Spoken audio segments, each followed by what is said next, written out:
주 하나님 고생된 예수 날 위하여 오시며 내 모든 게 다 사시고 주에서 부활하신 나의 주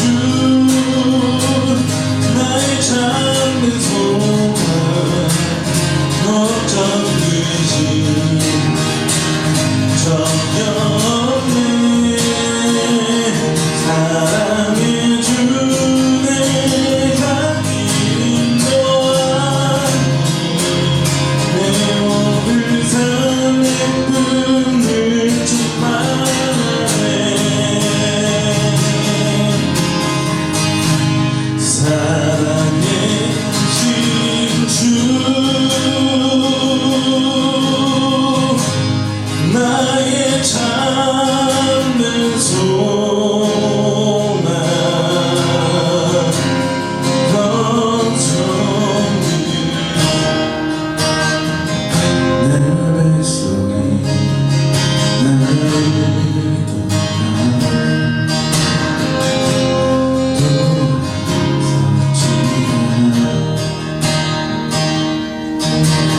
4장 9절부터 14절까지 말씀입니다. 참 빛 곧 세상에 와서 각 사람에게 비추는 빛이 있었나니 그가 세상에 계셨으며 세상은 그로 말미암아 지은 바 되었으되 세상이 그를 알지 못하였고 자기 땅에 오매 자기 백성이 영접하지 아니하였으나 영접하는 자 곧 그 이름을 믿는 자들에게는 하나님의 자녀가 되는 권세를 주셨으니 이는 혈통으로나 육정으로나 사람의 뜻으로 나지 아니하고 오직 하나님께로부터 난 자들이니라. 말씀이 육신이 되어 우리 가운데 거하심에 우리가 그의 영광을 보니 아버지의 독생자의 영광이요 은혜와 진리가 충만하더라. 여러분, 빛에 대해서 어떻게 생각하십니까?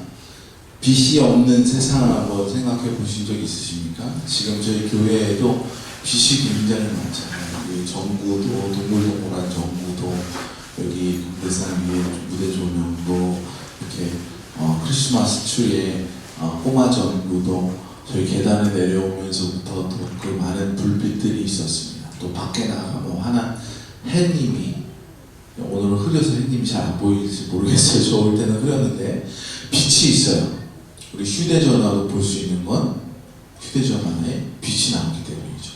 이렇게 빛이 없어서는 우리가 살아갈 수 없어요. 사람이 무엇을 어떤 것을 보는 데 있어서는 그 빛이 있기 때문에 가능한 것입니다. 이 빛은 보는 데만 유용한 게 아니라 빛은 다른 영향을, 더 큰 영향을 주게 되는데 그것은 뭐냐면 생명을 자라나게 하는 것입니다.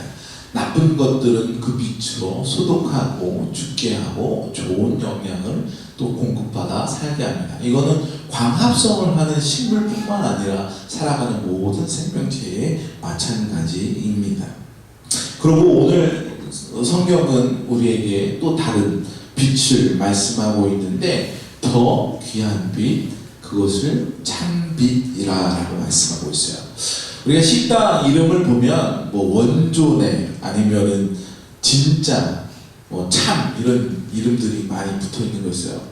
각각의 뭐 이유로서 원조다라고 얘기하는 것도 있지만 그냥 원조라고 하면은 장사가 잘 될 것 같아서 원조라고 붙인 그런 가게들도 많이 볼 수 있습니다.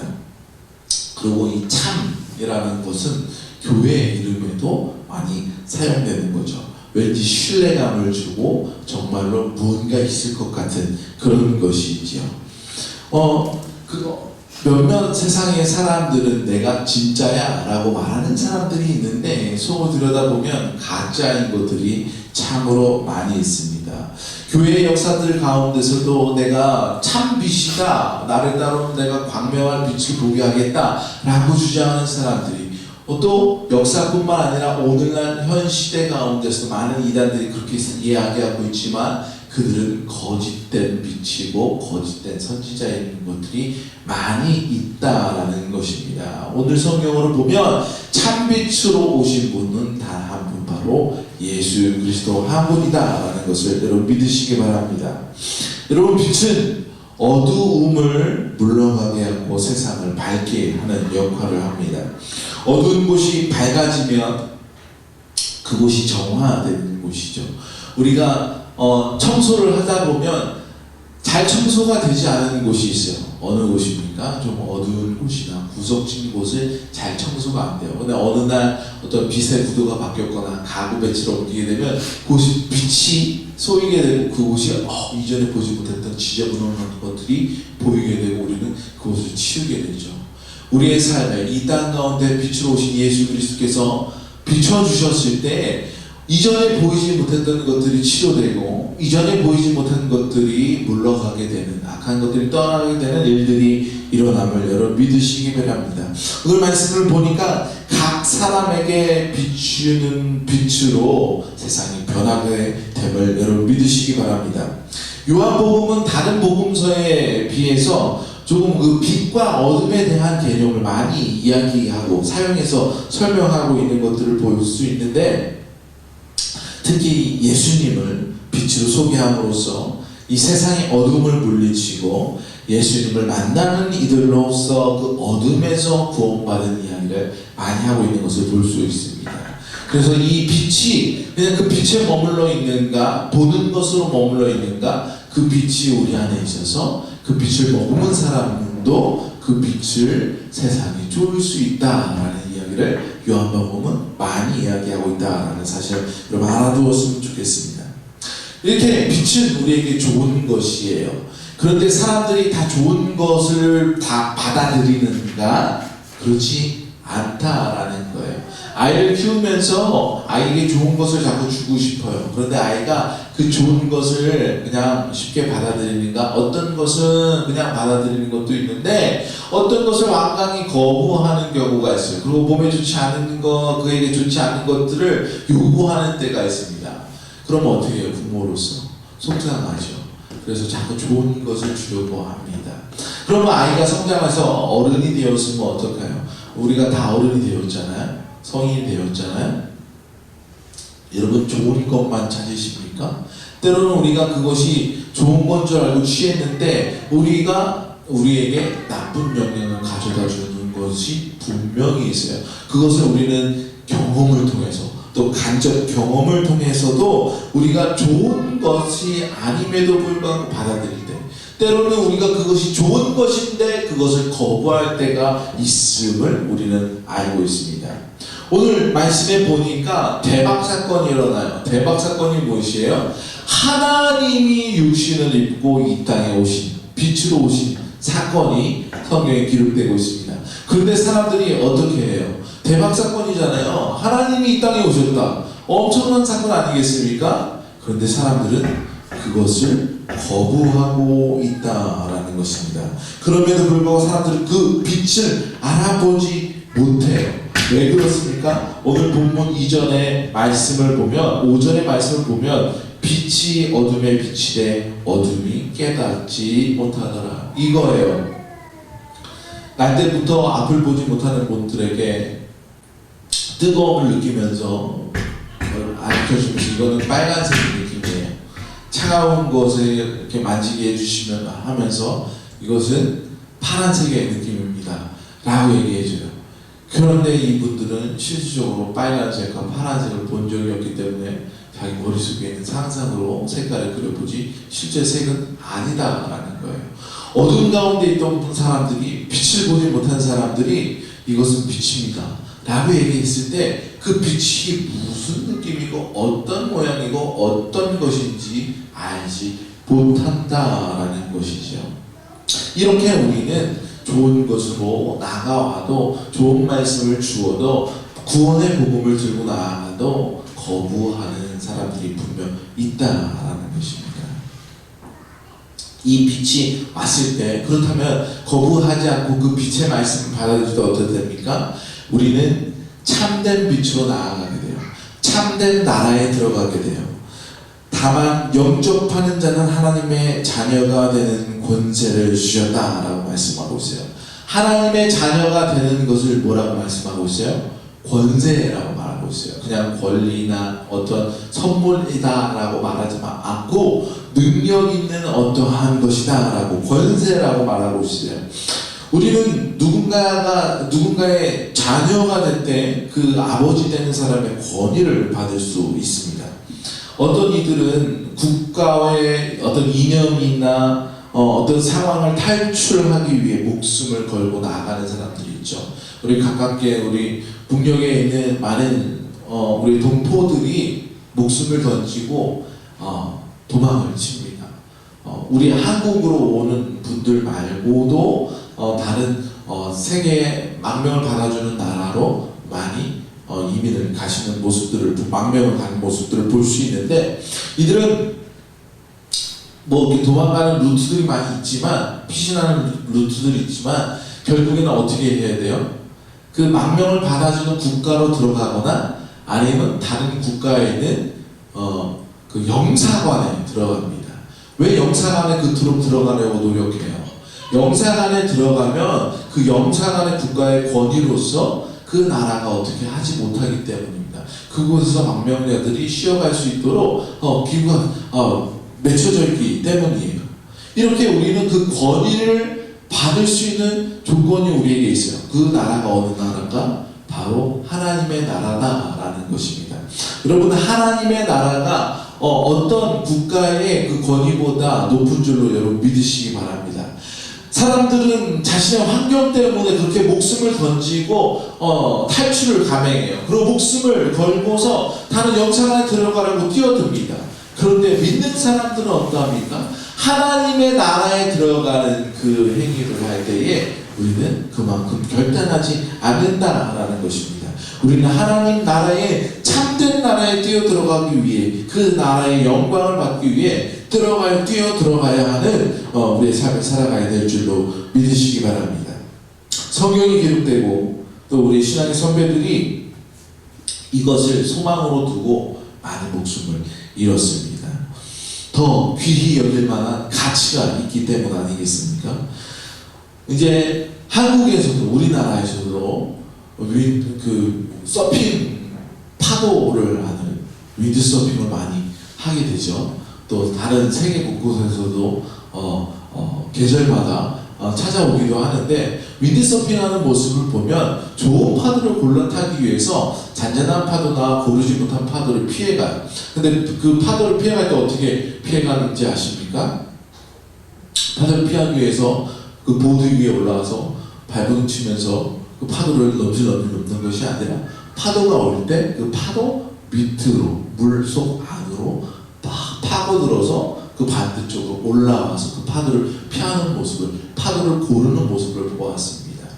우리가 신앙생활 할 때에 우리가 다가온 그 영적인 어떤 파도, 어떤 은혜를 느끼기 위해서 내가 겉에서 이걸 느껴봐야지 할 때에 느낄 수 있는 것이 아니라 더욱더 깊은 곳으로 깊이 들어갈 때에 그 세계에 들어갈 수 있음을 여러분 믿으시기 바랍니다.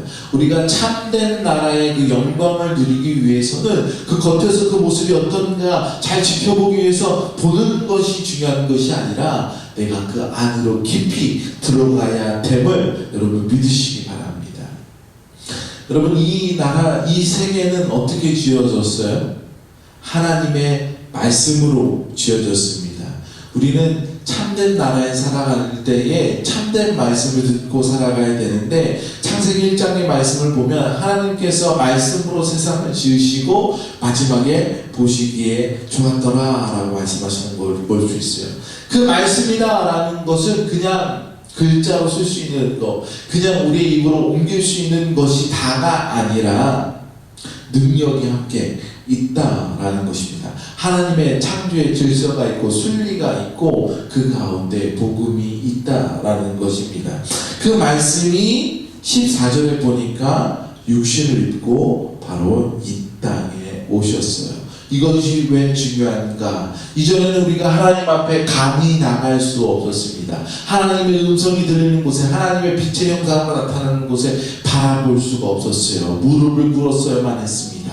그런데 이제는 그 하나님이 친히 사람의 몸을 입고 오셨다라는 거예요. 말씀이 육신을 입었다라는 것입니다. 감히 함께할 수 없었던 하나님이 친히 우리의 마음을 만져주시기 위해 우리가 하나님 앞에 나가지 못하는 그 상황 가운데서도 하나님께서 오셔서 만져주심이 우리 삶에 나타났다라는 것입니다. 하나님이 그렇다고 우리 수준으로 떨어졌는가? 그 형체는 우리의 모습이었지만 여전히 하나님의 영광의 모습으로 우리 가운데 오셨다라는 놀라운 사실이에요. 그 말씀을 바로 하나님의 아들이신 예수 그리스도입니다. 이렇게 놀라운 은혜가 우리 가운데 있어요. 이제 우리는 그 은혜 가운데 누리고 살아가기만 하면 되는데 우리의 삶이 꼭 그렇게만 되지 않아요. 문제가 우리 가운데 분명히 발생하게 된다라는 것입니다. 예수님께서는 요한복음 8장 12절과 같이 우리를 이렇게 초청해 주세요.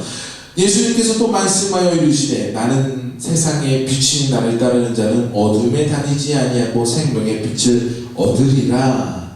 그런데 우리가 이 빛의 초청을 받지 못하고 여전히 어둠 가운데 있게 되는 경우가 있어요. 어떻게 그렇게 일어납니까? 우리가 요즘 흔히들 이렇게 얘기하잖아요. 이불 밖은 위험해. 이불 밖을 나가야 그 빛을 받을 수 있고 세상을 경험할 수 있어요. 물론 이불 밖은 위험합니다. 춥고요. 때로는 넘어질 수 있고요. 때로는 배고픔을 경험할 수도 있어요. 그런데 그 경험 가운데 그것을 감내해야지만 하나님의 영광을 볼 수 있다면 우리는 나가야 되지 않겠습니까? 요한일서 2장 9절에서 11절 말씀에 보면 그 두려운 마음을 이렇게 얘기하고 있어요. 빛 가운데 있다 하면서 그 형제를 미워하는 자는 지금까지 어둠에 있는 자요. 그의 형제를 사랑하는 자는 빛 가운데 거하여 자기 속에 꺼리낌이 없으나 그 형제를 미워하는 자는 어둠에 있고 또 어둠에 행하며 갈 곳을 알지 못하나니 이는 그 어둠이 그의 눈을 멀게 하였습니다. 우리가 어둠이 익숙해져요. 저도 밤에 피곤하면 아침이 돼도 밝은 게 너무 싫어. 그리고 저는 밤에 잘 때도 이렇게 치침등이나 아니면 창문이 열려서 밖에서 가로등이 불빛이 들어오면 별로 좋아하지 않아요. 그래서 창문에 암막 커튼도 치고 껌껌하게 하고 자요. 아이들도 재울 때 빛이 있으면 아이들이 놀고 싶어 하잖아요. 그래서 깜깜하게 해야 지금 자는 시간이구나. 그런데 이 문제가 뭐냐면 아침이 되면 빛을 받아야 되는데 빛이 보이지가 않아요. 그럼 아침이 되는 줄 모르죠. 그리고 빛이 갑자기 내 눈에 쏟아지면 그게 싫을 때가 있어요. 상쾌하다의 느낌이 아니라 실상은 싫은 거죠. 어둠이 익숙하니까 난 좀 더 어둠 가운데 있고 싶은 거죠. 이불 밖을 나가기 싫은 거죠. 우리의 신앙 가운데서도 어둠이 드리워졌을 때 빛으로 말씀하시는 그 말씀을 받아들이지 못할 때 내가 회개하고 나가야 되는데 여전히 내가 있는 곳이 좋으니까 내가 여기 가운데 천막셋을 짓고 그냥 있고 싶은 거예요. 그러나 주님 말씀하십니다. 여전히 그 가운데 머물러 있는 것이 아니라 우리가 세상 밖으로 나가야 돼요. 빛을 들고 세상을 나가라고 말씀하고 있다라는 것입니다.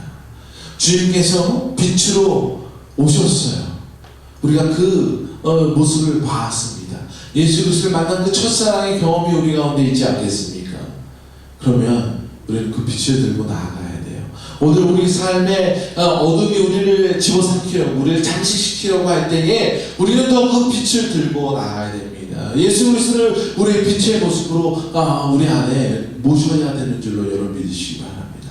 여러분 등불이 환하게 빛을 비출 수 있는 이유가 무엇이겠어요?